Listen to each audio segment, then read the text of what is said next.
Okay, so in this problem, it's a velocity selector. It has crossed electric and magnetic fields.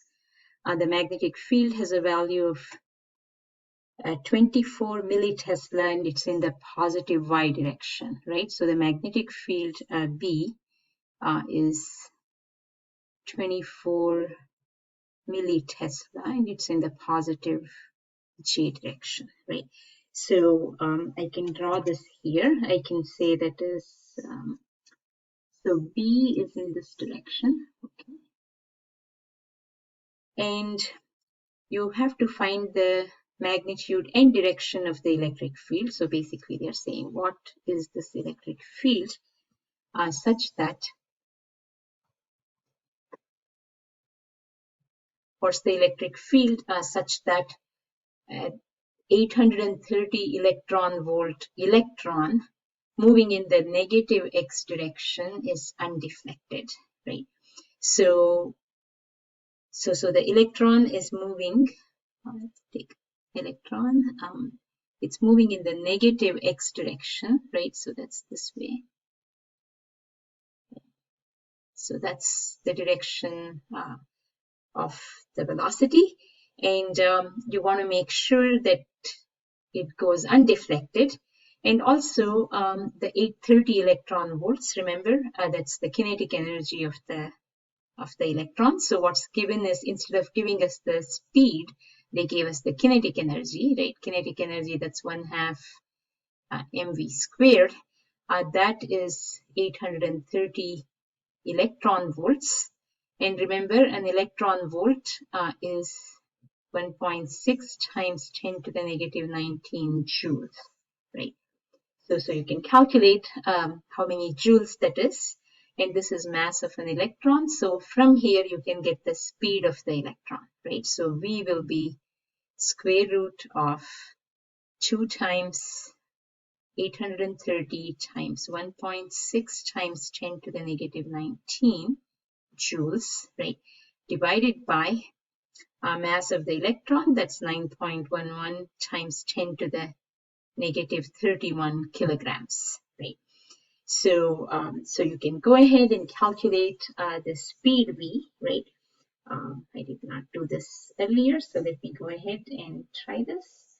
So I need square root of 2 times 830 times 1.6 to the negative 19, and then divided by mass of the electron, 9.11 to the negative 31. So all that comes out to be something like 1.7, I'll keep some decimal points, 707 times 10 to the 7. So I'm always happy when it comes out to be less than the speed of light. So hopefully I haven't made any mistakes. So that's the speed of the electron. And then, to find the magnitude, it's easy, but let's quickly draw the magnetic force and the electric force on this. So since V and B are given, V cross B will be downward, negative K direction, but Q is negative. So the magnetic force is actually upward, right? So that is the magnetic force, right? And that means the electric force will have to be downward, right? Fe has to be downward for this to go undeflected, right? With no net force on it. And because it's an electron, remember Fe is Q times E, and Q is negative E. So the electric field has to be opposite to the electric force. So what you have got from here is that the electric force is actually in the K direction, right? So E is in this direction. Okay, so that's the so that's the direction, and the magnitude, we know how to get that. Either if you remember it directly, V is equal to E over B, you can use that, or you can say electric field has to be V times B, right? And the V is all this, 1.707 times 10 to the 7 meters per second, and then the Tesla 24 millitesla, right? That's the magnetic field. So if I multiply this by 24 millitesla, right? So I get this electric field to be 4.098 times 10 to the 5, and it's electric field, so I can say newtons per coulomb or volts per meter, right? So they wanted both the magnitude and the direction, then I can say 3 sig fix, I round it, electric field is 4.1, right? 4.1 times 10 to the 5 volts per meter, and it points in the positive K direction. Okay. So that's our final answer.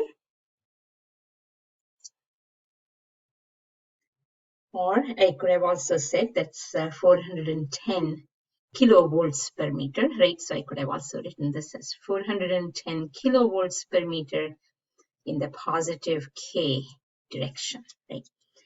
Now there is yet another way you could have done this. If you prefer doing the cross products, you could certainly do that. So I'll say or. So another way I could have done this is to say that the Lorentz force, the total force acting on the electron, that's Q times E plus Q times V cross B, right? That's the total force acting on the electron. For it to go undeflected, this should be 0, right? Which means Q times E is equal to negative Q times V cross B, right? And Q is negative, but anyway, it's on both sides of the equation, so you can take it off. So it's the electric field that you were looking for, that's the negative cross product of V and B, right? So either you could use your right hand rule and V cross B is downward, negative V cross B that's upward, along the Z direction. That's one way to do it. Or you can actually set up a cross product, right? So your B is given 24 millitesla in the positive J direction, right? So let me go ahead and write it here. So I can say this is equal to minus my cross product, so I, J, K, and the velocity vector. Velocity is in the negative I direction, so as a vector, my V is 1.707 times 10 to the 7 meters per second, and that's in the negative I direction. Oops. Negative I direction. If I just call this V here, right? So V has got a negative V here, 0, 0. And then B has got only a J component, so 0. I'll just say B, that is 24 millitesla, right? That is 0. You see? So when you simplify this, this will just end up being minus I times 0, and then negative J is the only one that survives, right?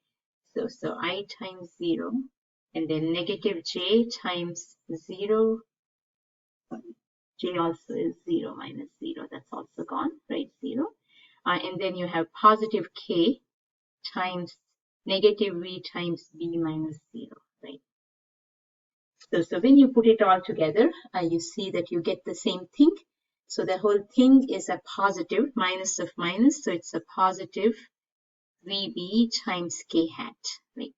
Which I guess it's probably easier just to use the velocity selector equation. We could have just done that. But anyway, if you like doing cross products and setting it up like this, this is another way to do that. So V is given 1.707 times 10 to the 7, and then 24 millitesla, and it points in the positive K direction. That will give you the exact same thing that we got here.